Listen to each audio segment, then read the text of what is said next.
I'm going to talk about one of the finding chapters in our report, which focuses on teachers' professional knowledge base for EAL. We have grounded, if you like, 10 principles based on contextualized evidence we collected in our report, in our study. And I think the main purpose is to basically to provide a professional knowledge base for EAL. And we have 10 grounded principles, and we argue that these 10 principles constitute a teacher's professional knowledge base for EAL. We have mentioned on many occasions that we are not intending to reinvent the wheel. We actually want to achieve two specific purposes. The first purpose is many colleagues here are probably in a better position than we do to make this point. That is, the government school policy has enormous impact on EAL. And as a result of that, the professional base in England is severely eroded and in danger. We thought it would be a good idea to visibilize the professional discourse of good practice and help raise the profile of EAL in general. And secondly, these 10 principles provide us a conceptual tool to allow us and to enable us to engage in discussion and conversation with colleagues in many other disciplines, for example, in modern foreign language education, community language education, and in TESOL, for example, and even in literacy education. We believe that there might be a common core in a teacher's professional knowledge base. And of course, there are features which are specific to different disciplines. However, we believe that there might be a common core in teachers' professional knowledge base. What I'm going to do now is to very quickly go through the 10 principles, and then I'm going to zoom in a couple of them, and finally to put these principles in a slightly more theoretical perspective. So I'm going to just read through very quickly the 10 principles. And each of these principles might not be unfamiliar to you, but together they provide a very comprehensive picture of what works in a classroom, which we believe might be able to provide guidance for teacher training, curriculum development, and material development. These principles are grounded based on collective evidence. Principle 1, making professional judgment based on professional expertise. Principle 2, using bilingual resources and strategies for specific teaching purposes. Principle 3, employing multimodal aids to reduce the language demands in learning. Principle 4, simplifying tasks to cater to individual needs and contexts. Principle 5, using home language for academic and social purposes. Principle 6, using home language for academic and social purposes. Principle 6, making cultural and contextual reference to create resonance and rapport. Principle 7, combining mainstreaming with individual focused support. Principle 8, buddying to provide peer support for learning and social integration. Principle 9, using dialogic tasks for effective content and language integration. And Principle 10, using flexible and continuous assessment to promote learning.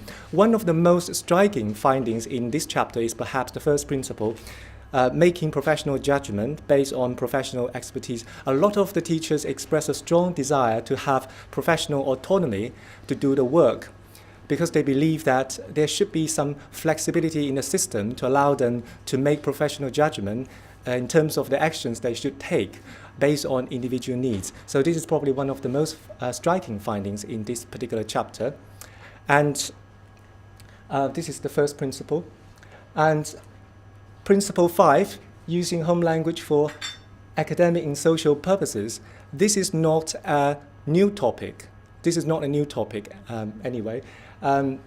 Teachers in general encourage the students to use their home language for social purposes.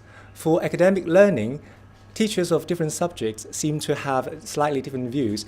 Mathematics and science teachers seem to be very keen to allow students with very limited English to use the home language, because they believe that home language can help these children to access the content and the curriculum. And for arts and humanities teachers, particularly language teachers, they were very keen to develop the biliteracy of these children. And Principle 7, combining mainstreaming with individual-focused support. This is probably very unique to the English context. In the United States, for example, many other colleagues probably know more than I do, but in the United States, there seems to be a stronger focus on the program and the structure. For example, there are different models to support English language learners. For example, we have the transitional bilingual education programs. We have the shelter programs where the students learn the subject through the English of medium English instruction, and also the dual language bilingual education programs as well. So there seems to be a stronger emphasis on the program. In Australia, Constance and other colleagues might probably know more than I do, but again, there seems to be a strong emphasis on the program itself. The mainstream curriculum is accompanied with a dedicated and specialized and detailed ESL module. So there's a strong emphasis on the support. However, in the English context, there seems to be a stronger emphasis on the individual. So in other words, children are mainstream right from the very beginning, depending on the context, of course, and the needs of the child are monitored very closely, and support is provided along the way. So that seems to be very unique to the English context.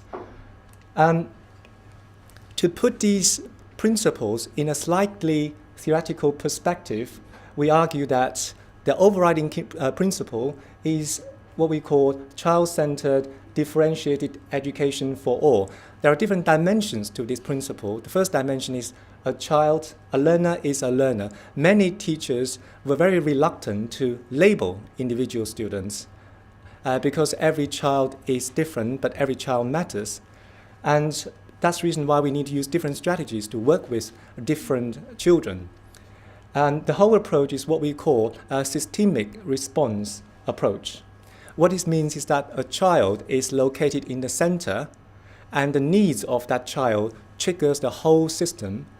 And the EAL coordinator usually plays a very important role to orchestrate all the resources available in the system to work up a package targeting at a particular child until the package works for that child. So this is what we call the systemic response approach. And finally, teacher professionalism. I mentioned before, a lot of the teachers expressed a strong desire for professional autonomy, and we were very impressed and deeply moved, actually, by the strong professionalism and the commitment and the willingness to work with the EL children. So I think I will probably stop there.